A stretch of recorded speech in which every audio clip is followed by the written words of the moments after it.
Okay, welcome. We're doing a podcast. We're doing a podcast. The unthinkable happened. I refused to ever do a podcast, and here we are. And you're a liar.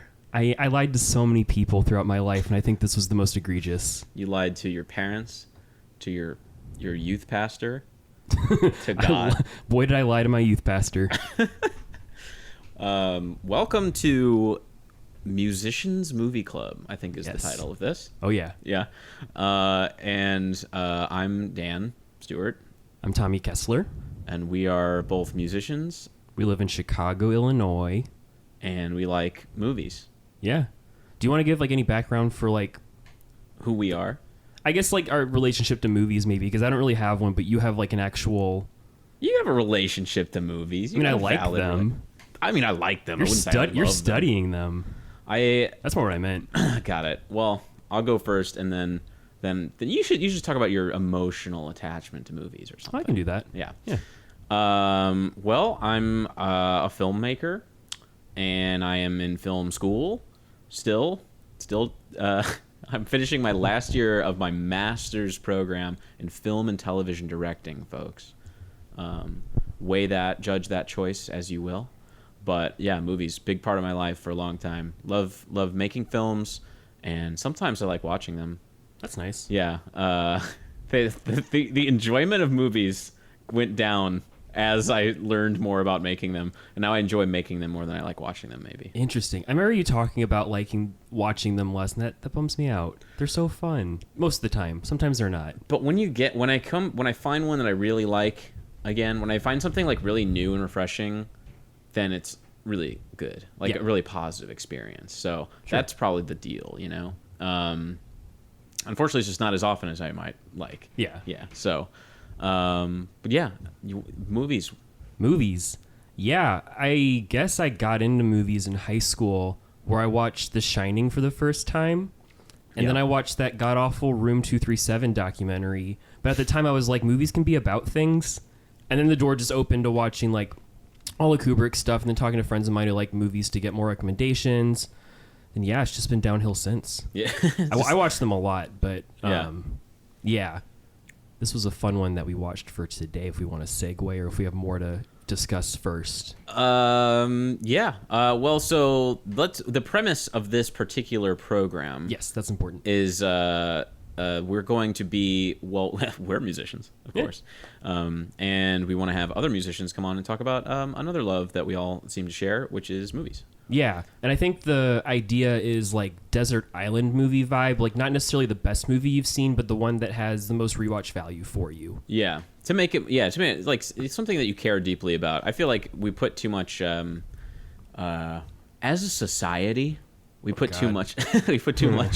Wow, we're only 3 minutes into doing a podcast, and the word "society" was already used. Thank God. I was worried for a second. Yeah, I think we place too much weight on the idea of what's your favorite movie, because it's such a broad idea.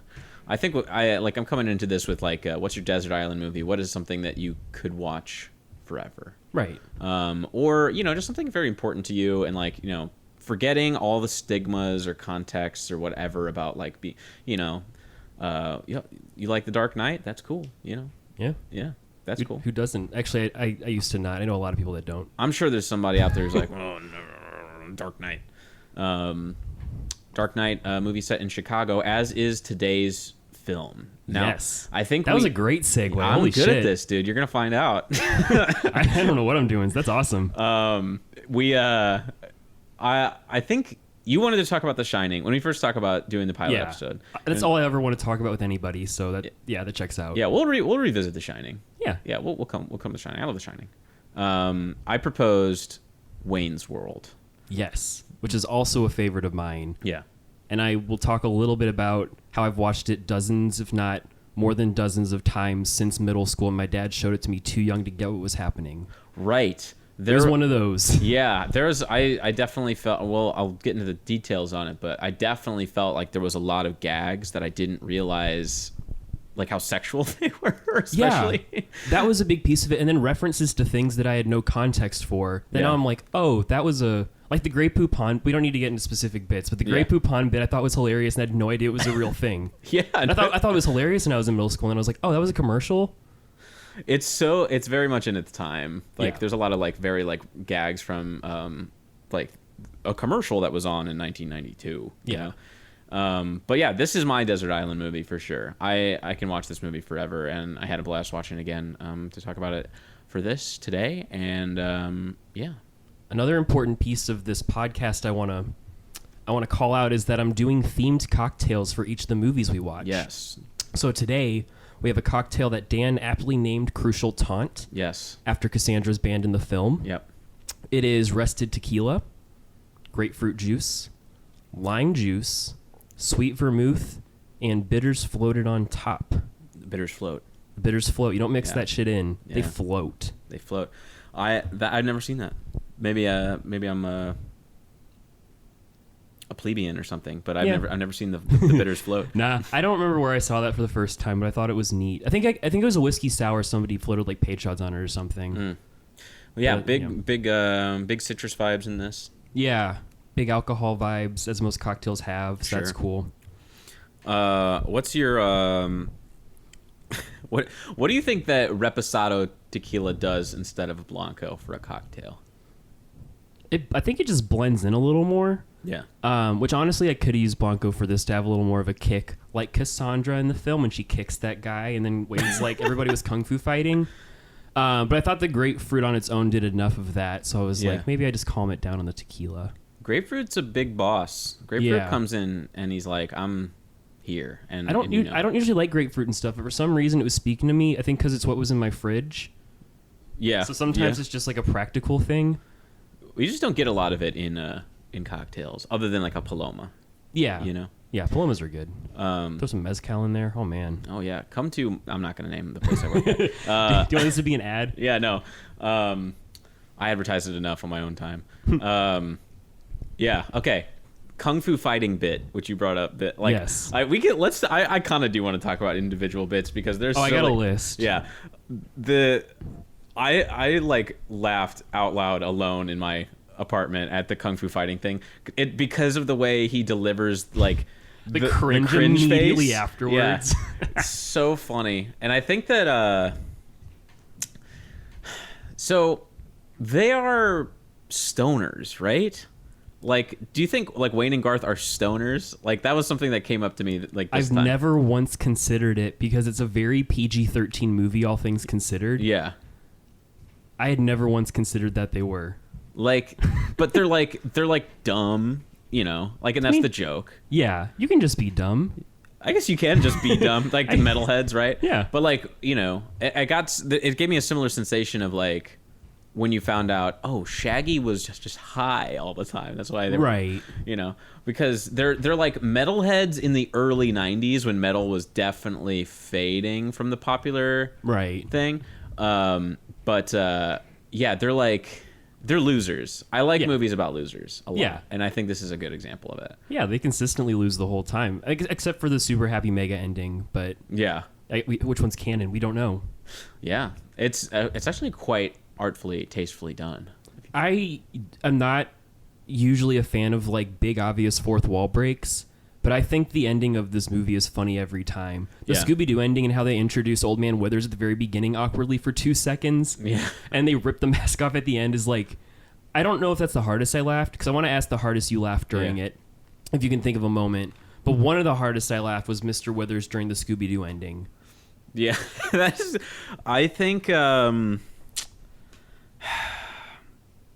it might be that everybody's kung fu fighting cringe face. Although, I also, one of my favorite lines in like almost any movie is, I don't own a gun, let alone many guns, which would necessitate a rack. I feel like that kind of like verbose, like intellectualized dumb joke is like my tea. Well, it's Mike Myers at his best in this one is when he's doing that. Yeah. And I mean, I can't say I'm an expert on Mike Myers, but this one, for as dumb as it, for being dumb passing, that's the phrase I'm going to use for this. Dumb it's actually passing. Very smart. Yeah, exactly. More so than some of his other movies I've seen. But all of them are you have to be smart to make it that dumb. Right. And this one I think is like the epitome of that. 'Cause I've watched it with people who are just like, that was really stupid. I'm like, yeah, but like to make it that stupid and not like just fall on its face seems difficult. You have to be smart to realize it's stupid to some degree. Like, I like that. Yeah, okay, so Adam McKay also definitely, made a career off of making smart dumb movies. Yeah. So, and maybe that's the SNL brand to a degree.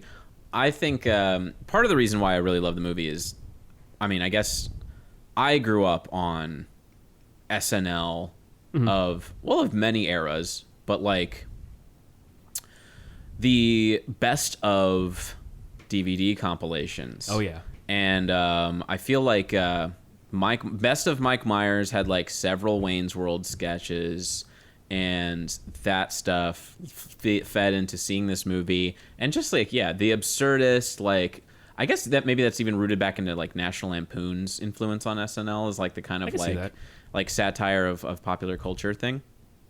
But it's like weirdly, to your point earlier about metal being on the way out, it's not like it's satirizing something that popular at the time. But I also don't have context for it. I wasn't around in the early 90s to know. But it's like Alice Cooper just seems like, as much as I love Alice Cooper, seems so out of place just what I know of like that moment in music history, which I think is amazing. They worship him. Or like Aerosmith and like, I don't know, whoever else is. I guess Pearl Jam is in the second movie, so like... They were still doing that. Yeah, that Pearl Jam that was their time, I imagine, But yeah, it's really funny because it's like, like he's wearing like Aerosmith and Def Leppard and like some of my favorite bands. I'm anachronistic in that way, to where 80s metal was a big part of my growing up. So I was like thrilled, and I didn't know anything about the early 90s, but I remember watching like, oh, it's all my favorite bands, not realizing that might be part of the joke. Yeah, exactly. I was like, oh, this is awesome. He's wearing a Van Halen hat. Oh, another, like, one of the great lines is, actually it's pronounced Milwaukee, which is Algonquin for the good land. The entire bit of Alice Cooper just knowing a lot about Milwaukee is one of the notes I have on here as being, like, the funniest thing ever. One quote I wanted to bring up is when they're playing hockey, and then Wayne says Led Zeppelin didn't write tunes that everyone liked. They left that to the Bee Gees. That was one of my favorite lines in any movie ever. That's a smart, dumb line. Smart, dumb line. Yeah. Who doesn't love the Bee Gees? Milwaukee. This movie is set in Chicago. Yes. But here's what's funny, because I had this, like, in my head the whole time as I'm watching. I'm like, are they going to show us real Chicago places? And I looked it up, and there's maybe, like, 3 shots in this They show movie. the L at one point, because I remember going, oh, that's cool. We got our Chicago audience checked. Yeah. There's the That L. was the only thing I remember seeing. It's like when you shoot a movie scene that's based in St. Louis, and it's like, oh, they get the arch in there. Yeah. Yeah. Gotta get the arch Gone in there. Girl. There's like one shot of the arch. Yeah, and I cheered. Yeah. I was in that theater alone. I saw it with like nobody and cheered. That's not true. I wanted to. Oh, I loved St. Louis gawking for Gone Girl, because I was like, he wears a Boulevard. This is a different movie. Boulevard Brewing T-shirt at one point. Oh, does he? Yeah. Oh. I know he wore a Cardinals shirt at one point. Wears a Cardinals shirt. Yeah, anyway. We're talking about Wayne's World. We're talking about Wayne's World and how Chicago is not really in it either. I was looking it up, and I got on one of those like filmlocations.com or something, and there's a couple of shots from like the Burbs. Yeah. But like basically everything that's like very prominent, the donut place. I was gonna ask if that was a real That's spot. L.A. Okay. Everything else is L.A. I was hoping that the bar they go to with Rob Lowe, whose name I'm forgetting, Ben. Yeah. The bar they go to that's like Hawaiian themed or tropical was in Chicago, but it probably That's isn't. probably a set. Damn. Yeah. I want to go there. It looked fun. It's mostly outside of the city. There is like one shot. I think it's the exterior of maybe Cassandra's apartment. And it's actually a building maybe like 3 or 4 blocks from here. Oh, that's cool. Yeah, so I might go take a stroll and go see if I can find it. Was she supposed to live in the city or out in the burbs? I was confused because she had that giant ass loft, and there's no way she could afford that. Yeah, everybody in these I just watched the second one, and he lives in like a warehouse flat. Like it's I forgot about that. Like a freight elevator and stuff. Yeah. It's nuts. Movies were crazy. Anyone could afford anything. Yeah. Classic Friends apartment disease, Yeah, and then again in the second movie, there's a scene where they're backstage at Aerosmith, and Bob Odenkirk and Robert Smigel walk up, and they play nerds. Why do I not remember that? I haven't seen the. I mean, you watched the second one before this. Yeah. I saw the last 10 minutes when I walked in. Yeah. I do not remember that. That's amazing. It's they walk up and they go like, "Are you the guys from Wayne's World?" And you would not recognize them as they're like super young and but they make a comment that's like, "I'm from Wilmette," and he says, "I'm from Cicero. Isn't it cool to be downtown?" So that's a good Chicago joke. But also they make fun of L.A. like as like the douchey villain city in Wayne's World 2, and yet the movie's fucking shot in L.A.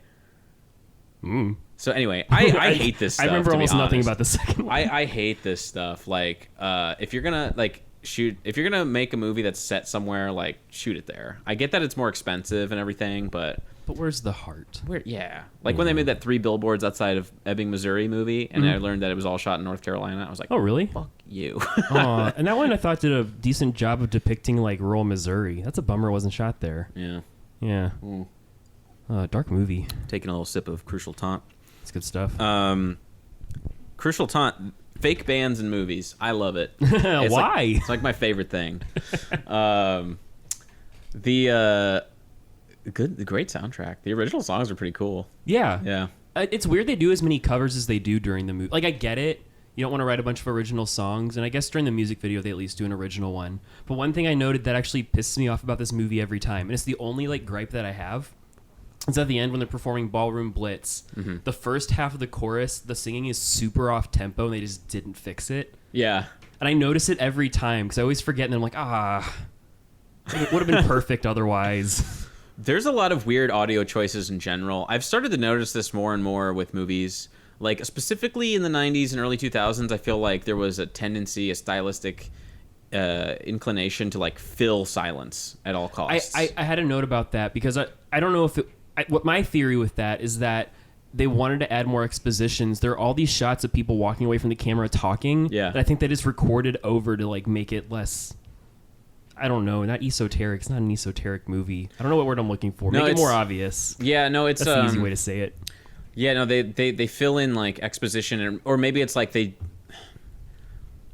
don't know, maybe they're beefing up the runtime by, like, letting those heads and tails of scenes play out. But yeah, there's a lot of things where it's like the exterior of the place, and then you hear, like, the opening lines of a new scene, and they're like, "Well, Garth, we're back at the place," you know? Like, That's exactly. Yeah, and I'm always like, I guess you didn't really have to do that. But again, like, you know, there's such a weird choice to be made about, like, are people watching movies just really dumb?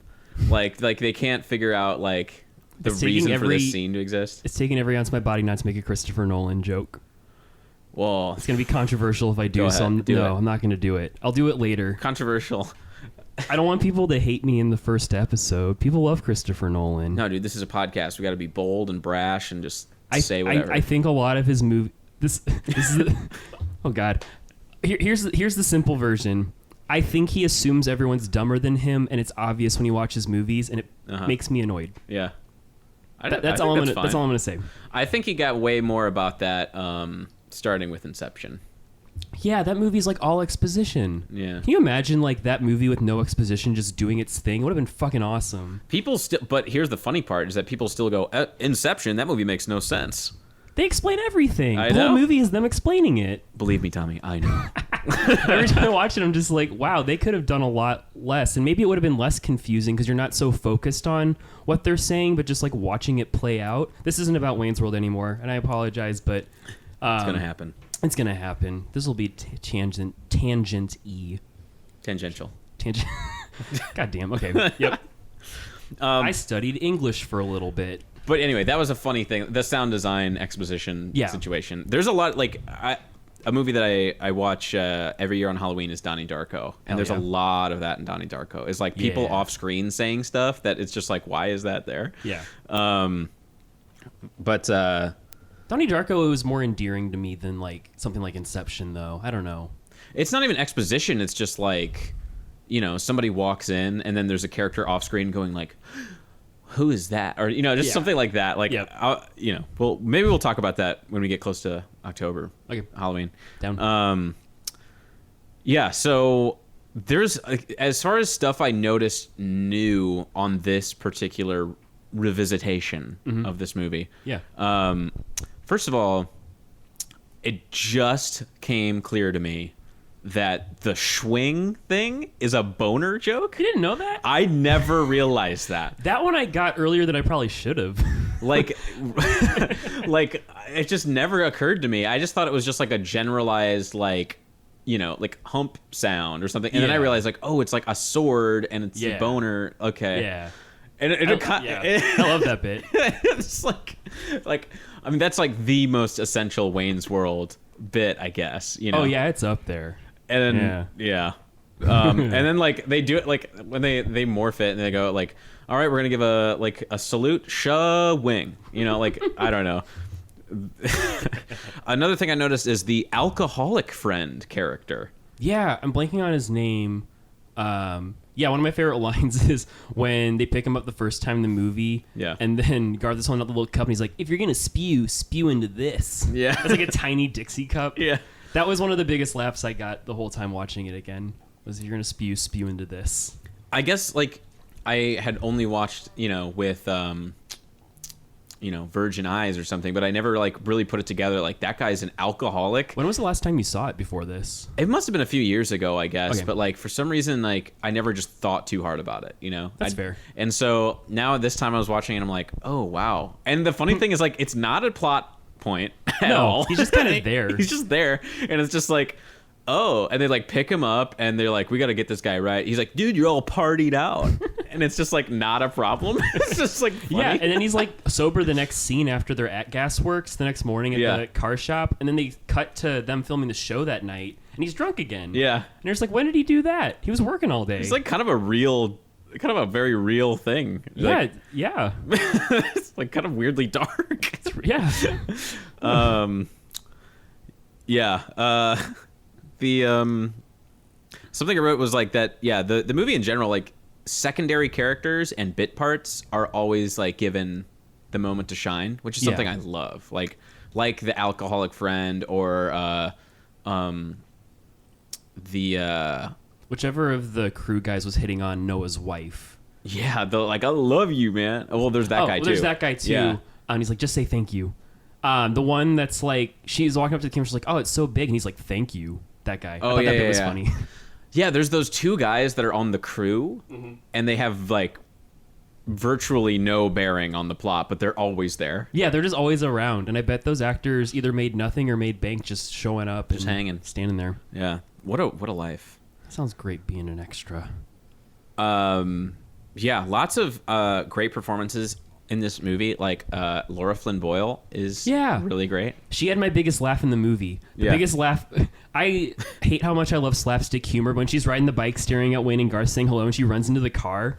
Yeah, I laugh so hard at that. I love dumb slapstick humor, and that was like so perfectly timed, just cutting to the car because you don't have time to like clock what's about to happen. Yeah. I love that part. I love people getting hit by things. I also like the scene where Wayne is floating towards Cassandra, and then she's playing the psycho music. Yeah, she walks in, she's like, "Hi, Wayne," and he just makes this face. I know exactly what you're talking about, and that's like so funny. It's so subtle too. Like it's not like Mike Myers can be very like big, and that was like those little moments. Well, it's funny that two of the funniest parts for you are both him just making a face. Yeah. Making a face, or like, you know, just like the delivery of something like necessitate a gun, you know, or like necessitate an entire rack. And Rob Lowe is so good. He's great in it. Yeah. He's such a great heel. Such a good douche. No, he perfected that because he plays the same character in Tommy Boy, basically, right? Yeah, he does. Are there any other examples? I feel like that was just what he did. But I know he's done like Parks and Rec and... Well, he's a very good guy in Parks and Rec. Yeah, I think he does both equally well, which is awesome. But yeah, great in Parks and Rec. I didn't find any like other particular examples of him playing this character, but okay. In my head, I think the only two things I'd seen him in were Tommy Boy, this, and Parks and Rec. So I'm like, oh, he has West two Wing. modes. I don't know if you ever watched. I never saw West Wing. It's so boring. I like Aaron Sorkin, but yeah, it's yeah. I was about to ask if that was Sorkin. Yeah, I have to be in the mood. Yeah, I have to be in the right mood. But yeah, in general. Yeah, I think it's Mike Myers' finest hour in this film, too. Oh, yeah. No doubt. this is my favorite thing he's ever done. It's also the one I've watched the most, and maybe there's a correlation, but I think I've watched it a million times because I love him so much. Right. But I think in my mind, I think I like Dana Carvey's performance better. I'm a huge Dana Carvey guy in general. Sure. Like, I watched the Dana Carvey show in its entirety when it was on Hulu, and they had that documentary around it. Do you know what I'm talking about? Yeah. Yeah. I remember watching that with, like, Stephen Colbert and Steve Carell, and I thought it was, like, the funniest thing I'd ever seen. It gave me a whole new appreciation for, like, what he must have brought to the character. Yeah. And he actually plays drums at the music shop, which I think is awesome. Oh, really? That's him playing drums. Oh, I looked it up because I remember I heard it one time, and I was like, I want to confirm that before we record this. That's him playing drums. That's nuts, because I remember watching that and thinking, like, wow, he did a really good job of, like, miming the part, and then that rules. Yeah, he's just playing drums. I know he played drums as Church Lady one time as well. Yeah. Yeah, I don't remember the context of the sketch, but I remember there's a video of him playing drums as Church Lady. Church Lady. An amazing character. Yeah. She should have made an appearance. Chopping broccoli is another good one. You need to watch Dana Carvey's show again. What was the name of the sketch? It's waiters who are nauseated by food.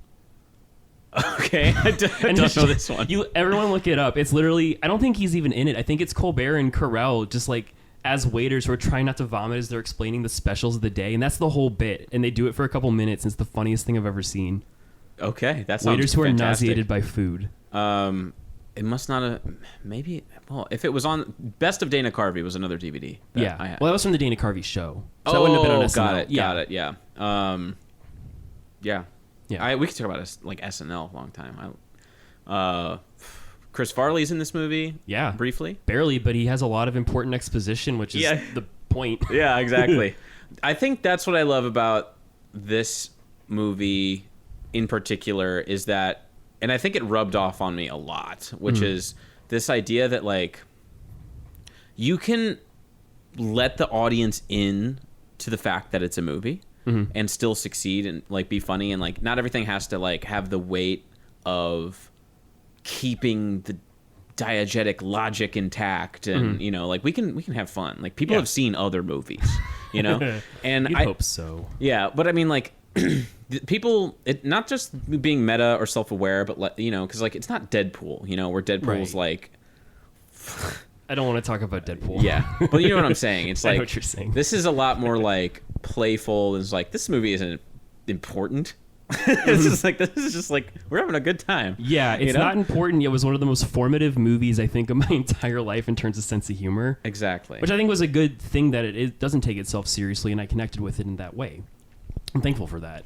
I think like a few other movies did it. Like I said, Adam McKay kind of picked up a little bit, but he also like made it even smarter and like had some movies where he like said some stuff. And then he only said things, and then that was a feature film, and now I can't watch his movies. Oh, Don't Look Up. Where were you at on that? Oh, I hated it. I hated it. I read the script before it came out. What did you think? I liked the script a lot. It had way crazier, weirder jokes in it, and then there was just like I don't know, it was a weird choice. It's hard to make something.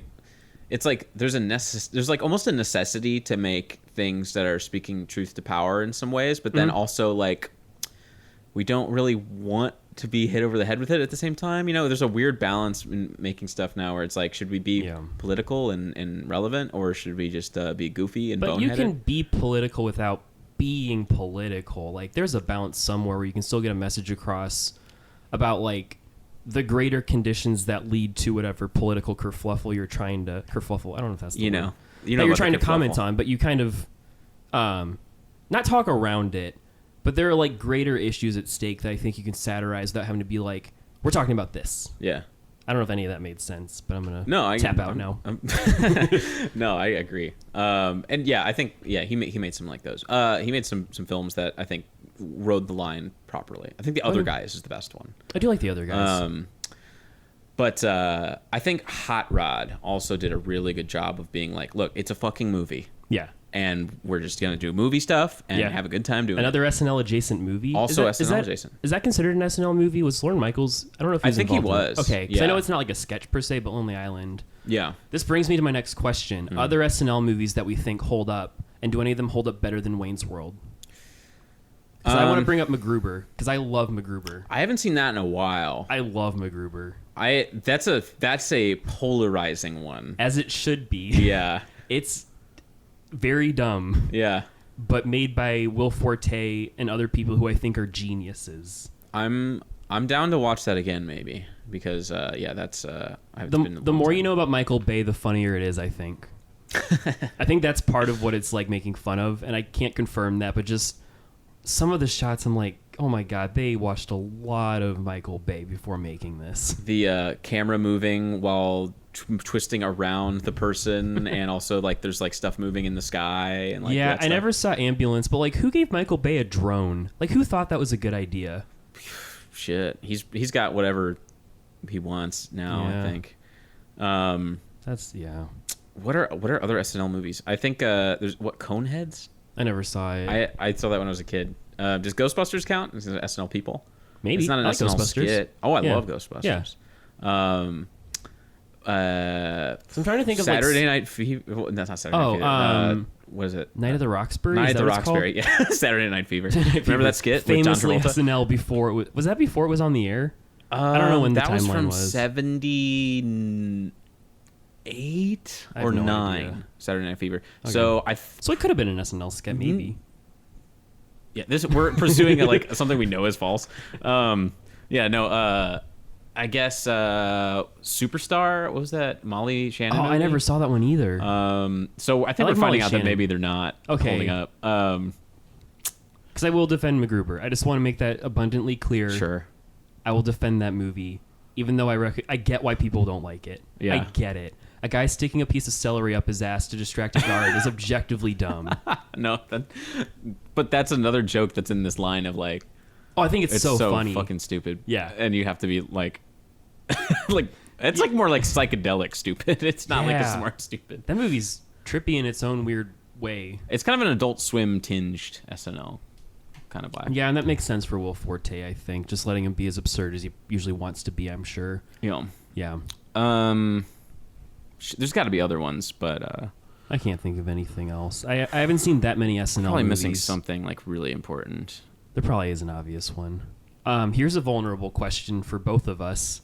Great. Did this movie set weird precedents for you being attracted to bass players? Because it did for me. You know what? She is...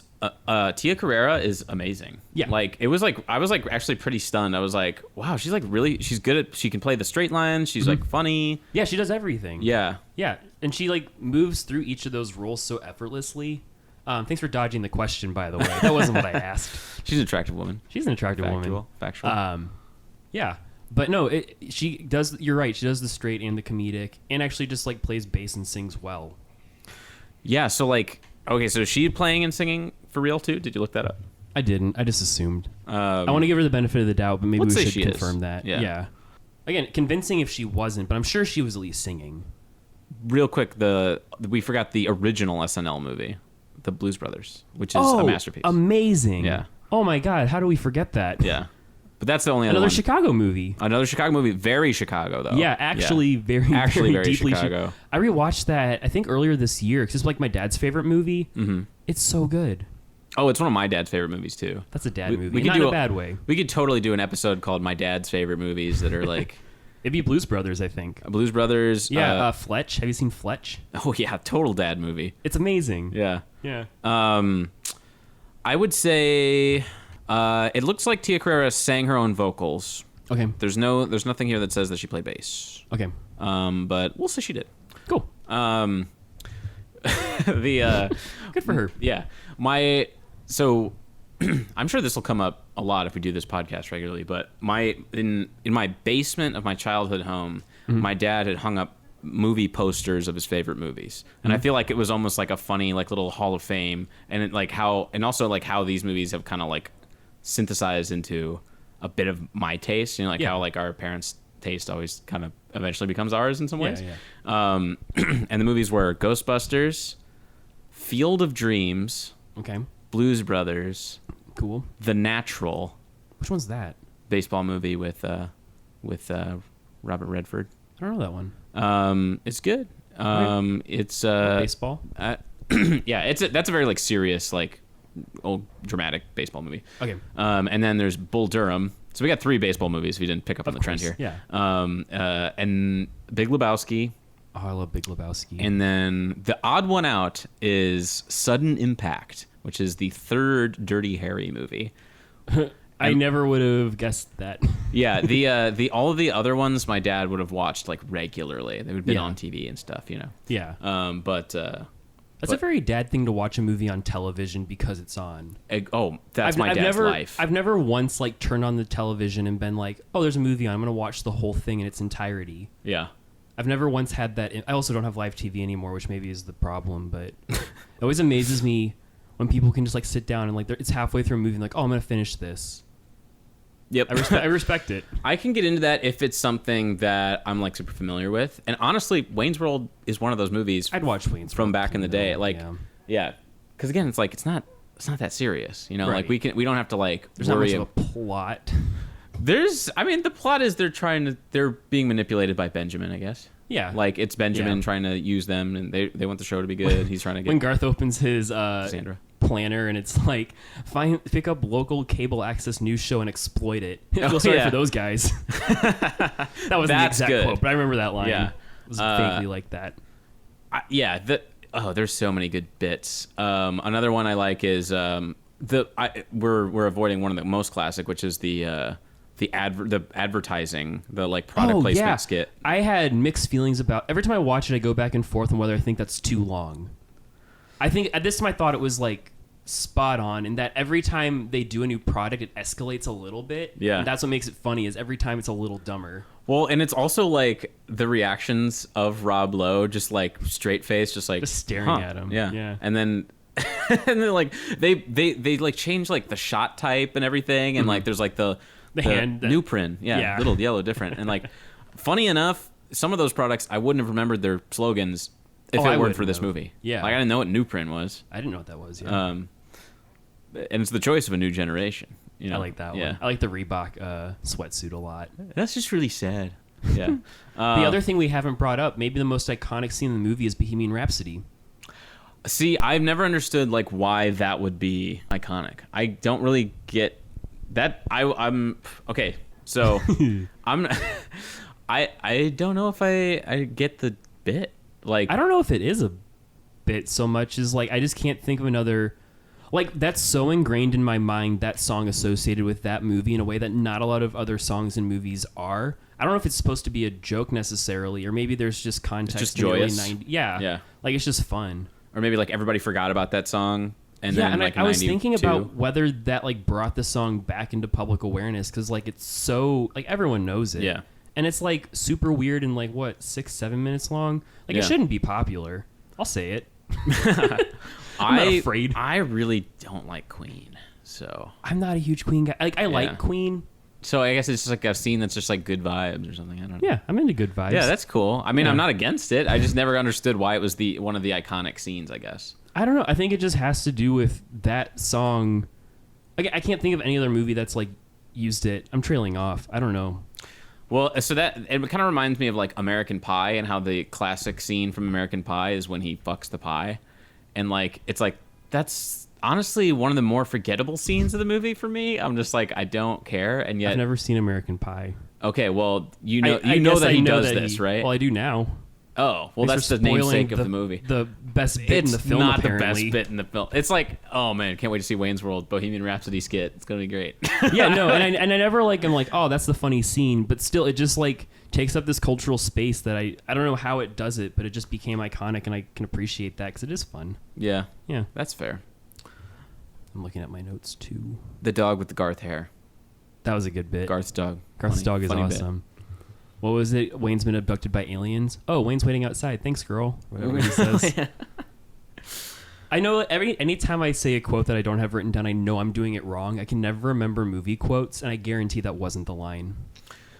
It's the spirit of it. That sounds right. It's the spirit of the line. I can do that. Welcome to the Dan and Tommy quote movies to you podcast. I feel like this movie specifically, it's gonna be worse than other ones. Yeah, that's true. Actually, there are a lot of good quotes in The Shining. There's some great quotes in The Shining. When Jack Nicholson's like, "Excuse me, a baking powder." Psycho hose beast, as Jack Nicholson famously calls his wife in The Shining. He says worse things about her in that movie. Yeah, though. he says some mean stuff. He says some really mean stuff. Why does he He's a mean guy. So mean in the movie. He's a big meanie. I can do a pretty good Jack Nicholson impression. Oh, Should I we're do gonna it? talk. Well, Oh, we totally forgot to do this whole bit. I'm just gonna say we were gonna do a bit. So I had a dream last night where I could do a perfect Brian Doyle Murray impression, who's in this movie. I don't know why. I forgot he was in Wayne's World, so I don't know why subconsciously I knew I was gonna watch it this afternoon. And last night I was just thinking about Brian Doyle Murray in my dream, and then did a perfect impression, which I am not going to attempt. But we were going to do a bit where we kept hyping up that we were going to do these impressions and then forgot. So imagine we did that. Imagine I did a perfect Brian Doyle Murray impression. No, I was going to say, imagine us having done the bit that we planned and didn't okay, do. because I don't want to do it. Okay. Do you have one? I could try. Okay, you're better at It's not impressions gonna be than good. I am. It's not going to be good. It's Noah's Arcade. So, like, That's I don't know, pretty something good. like that. I don't Yeah. know. Okay. Cool. Give me an award. My Jack yeah. Nicholson's probably better. You can do it if you want to, unless you want to save it for a Jack Nicholson I'll save it movie. for a Jack Nicholson episode. Okay. Stay tuned for all the Jack Nicholson episodes that we do. I want you to do Pacino at some point too. Oh, I'm great at Pacino. You're good at Pacino. Oh, Yeah. you've heard? Have I done it before? Yeah. Oh, guys. We were at Beat Kitchen and you did the Heat line. Oh, okay. I love Yeah. Heat. That's another movie we could totally talk about at some point. That feels like way too long to be like a desert island movie. It's like 3 hours long. Yeah, we're getting to Dan's favorite movies territory. Yeah. Which is fine. yeah. Heat's great. I did want to point out also about like great people doing great things on this movie. The director, Penelope Spheris, Yeah. also directed The Decline of Western Civilization. I forgot about that. Yeah. Very great documentary about the hardcore punk scene in the 80s in LA. And very, very important, very cool, amazing movie. Yeah. There's actually 3 of them. There's 2 sequels. They showed all of them at the Belcourt Theater in Nashville when I went to school there, and I meant to see them and missed all 3. I'm still mad about it. So I feel like that's a part of history I don't have a lot of context for. And it would have been interesting seeing how that sort of mentality might have influenced Wayne's World in some weird way. I don't know. I haven't seen... Well, you know seen what? it. It's like it does feel like a movie that's so SNL, and it feels like it was directed by Mike Myers in some ways. Yeah. But I guess it's just like the love for the culture, maybe, is probably like why she Yeah. was a good pick. And that might be what I had in mind. I'm not really sure. But yeah, she directed some other movies. I watched a lot. At one point, I was like trying to like see a bunch of her stuff. Suburbia is one she did, which is from 1984. That was like it's kind of like these kids who are like hardcore punks in like the LA suburbs, and it's like very like gritty and crusty, and it's got like live performances from like TSOL and stuff in it. Huh. She did one called The Boys Next Door, which was written by Glenn Morgan and James Wong, who are some of the like head writers later on for X-Files. Oh. And I think they also maybe did like created Final Destination. But this movie is like Charlie Sheen and another guy, and they like basically go on like a murder spree. Oh. It's like That's fun. anyway, so yeah, she had quite she did The Little Rascals, The remake? the movie. No, 1994. Yeah. Yeah. Oh, Interesting. It was a remake of. The TV show. Right. Yeah. See, that's not really in my my catalog. That's I've watched the 94 movie growing yeah. up. I liked it, She also yeah. directed Black Sheep with Chris Farley, yeah. with Chris Farley, which is another classic. Like Black Sheep and Tommy Boy are also like in this milieu. I watched Those are that kind a of lot. SNL movies. Yeah, I mean, again, it's more whether you're considering it like the cast versus directly adapted from a sketch, but I think Lauren produced those too. It's not. Probably. Yeah, I guess they're not from a sketch. But anyway, awesome director. yeah, And yeah. believe it. She didn't direct the sequel, right? No. Okay, that's what I thought. I believe she actually like very much left Hollywood because she was treated very poorly. Oh, Yeah, so that sucks. jeez. She did some other stuff. I think maybe like some other documentaries or something. But Okay. but yeah, for the most part, kicked rocks, left town. Dang. Sad. So on that note, On that sad note of a legend being mistreated and leaving Hollywood. I love this movie. I like we already talked about it a little bit, but you know, I feel like it inspired me in many ways as a maker of things. I Yeah. like the freedom and the punk attitude of like I said, like making a movie, but just like not succumbing to like the rules. Yeah. You know, like I feel like being in film school and like screenwriting classes and stuff, they're like, you know, there's unwritten rules of screenwriting, and one of them is like every scene has to advance the plot. This is a movie where like this that. does not the I case. straight up don't you know? like that. You know, and I just like appreciate that this is like a bigger movie that made money, still classic, and people recognize it, and just proves that it is a valid, like, you know, choice of like making like something silly and fun. And Yeah, it pays off sometimes. People like not thinking. yeah, Maybe that's the sentiment we people like not thinking. I love not thinking. So yeah, Wayne's World, classic. 10 out of 10. I actually gave it a 10 out of 10. If we're doing letterbox stuff, yeah. Are we doing letterbox stuff? Are you going to plug those? I'm not going to plug my letterbox. I'm not plugging mine either. Absolutely not. But yeah. Anyway, so this was the first episode of the Musicians Movie Club. We'll have guests on in the future. Yes, we're going to find some musicians on the street. Yep. Make them a drink. Talk about a movie. Talk about a movie. Yeah. It's a pretty basic premise. Yeah. If you don't get it, we're not going to explain it to you. Tommy will design some cocktails. I would like to make one sometime. Please do. Yeah, I don't really have much of a bar cart, if you will, but yeah, every drink is just bourbon. Neat. Like, That's fine. we got to save that for like a film noir or something. Yeah, if we do The Shining, just like a glass of Jack Daniels. Oh, okay. Yeah, I get you. Yeah. Yeah, also a movie about alcoholism. Oh, kind guess of. it is. Yeah. Maybe we skip out on that one. Or, well, I guess... I'm making a drink for that one out of respect. Oh, of course. We'll do something Jack Daniels based. That sounds great. That. Or maybe I'm thinking of Dr. Sleep. That one's also very much about alcoholism. I forgot they made Dr. Sleep. I think most people did. Yeah, I didn't love it. Musicians Movie Club. Musicians Movie Club. Yeah, we're going to have musicians on. They're going to talk about their favorite movies, their Desert Island movies. And, yeah, we'll have a good time. So. How do we end it? Bye. Goodbye.